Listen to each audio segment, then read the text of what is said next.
after it. Not everyone agrees with this, but we're going to show why the veteran population meets the condition as an oppressed group. We're going to do this first by defining what a veteran is. We're going to use the stance of what a legal definition is by current public law 103-353, because our population is veterans, not someone who just merely served for a few days, was kicked out of boot camp or kicked out in a short term of time. We're dealing with veterans who have been institutionalized in the military system and then thrown out of their culture into the mainstream culture, which is very different from theirs, which is why they're oppressed by their difficulty in adjusting to civilian life after being insaturated in military culture.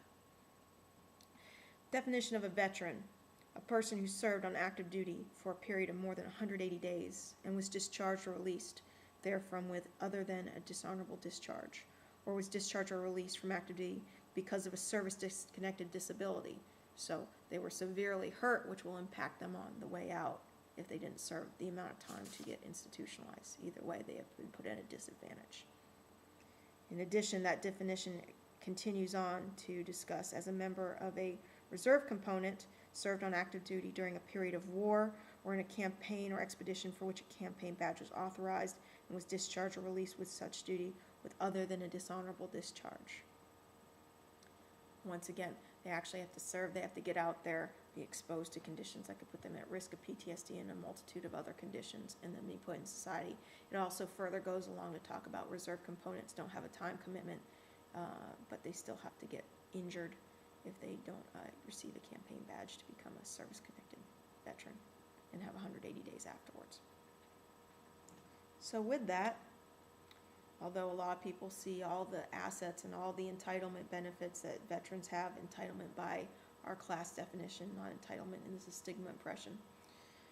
And they go, they're not oppressed, they got a lot going on. Well, the reason these benefits are there because they are an oppressed group. We can weave this into the fabric of oppression by the agent being the civilian majority, the ism or category being the veteran, and the target is the military veterans transitioning back into civilian life. We can evidence these that they meet the definition of oppression by the 5 faces of oppression in our reading. Number 1, exploitation. They are removed from society to serve in the military, where they risk life and limb to serve a government agenda.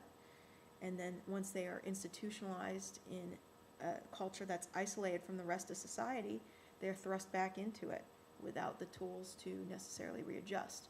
Although more tools are coming and changing, we're going to discuss ulterior motives for that later. But they are marginalized. They are the minority.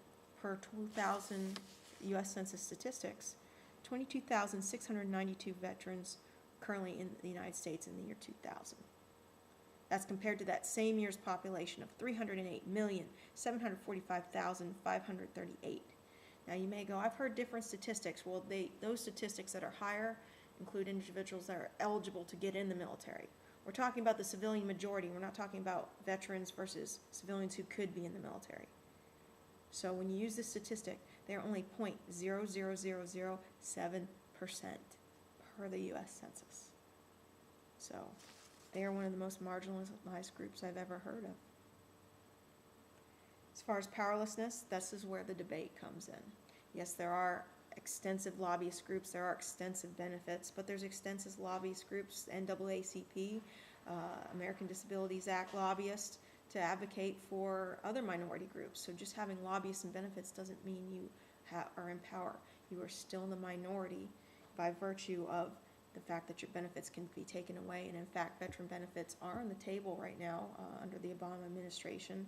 They're using the term entitlements as benefits that are usurping the budget and trying to get rid of veteran pensions and reduce their medical coverage as we speak, even though there's documentation that we have in our reference section showing that even though veterans have a higher rate of homelessness and mental disorders, substance abuse issues compared to the civilian population, they tend to rebound better because they have those better benefits that civilians lack.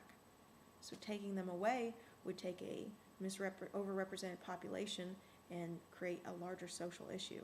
So right now, the debate being on the table is just the very definition of powerlessness.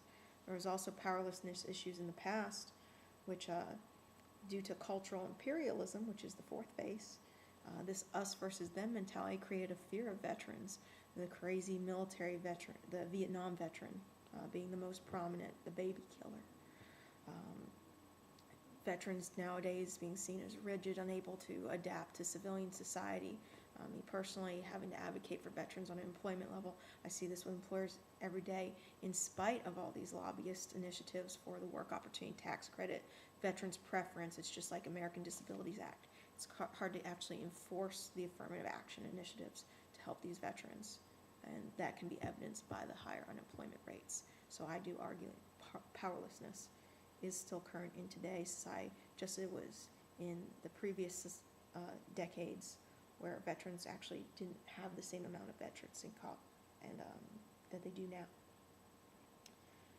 And that us versus them mentality versus the cultural imperialism of these violent Cro-Magnon men that have no place in peaceful society actually created, ironically, violence upon those very individuals. Vietnam veterans were attacked and spit upon, as I said, the emotions of being called a baby killer and the implications of that. Veterans also, being part of the homeless population, are subject to homeless violence, which is also overrepresented in the population. Current day religious groups, there are certain groups that attack veterans in military funerals verbally by making homosexual and derogatory affiliations and accusations.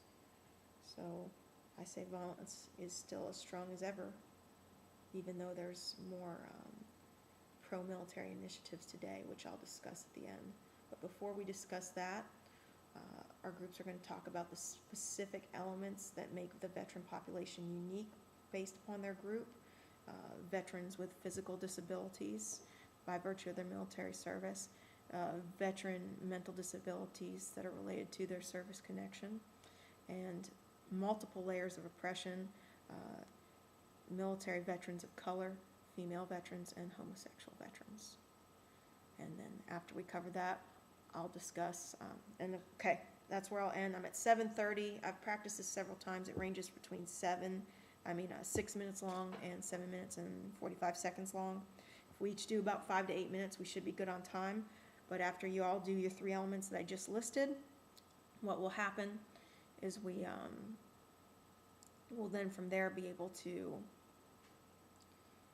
whatever the time is, I'll make it as short or as quick as it needs to be. I'll just go, hey, I'll open up for Q&A at that point. Do you think they're oppressed now? We're going to advocate that they were an oppressed group, at least in the past, since the Vietnam era. But we're advocating that they still are, and we can just let it open up from there. If we need more time, I can use the strengths-based approach to talk about all the services that veterans have to overcome these barriers and all that good stuff too, to add a little more time. But we should be good. We can use most of our data from the other policy research, but we'll just put an oppression spin on it. So that's what I got. Let me know what you think.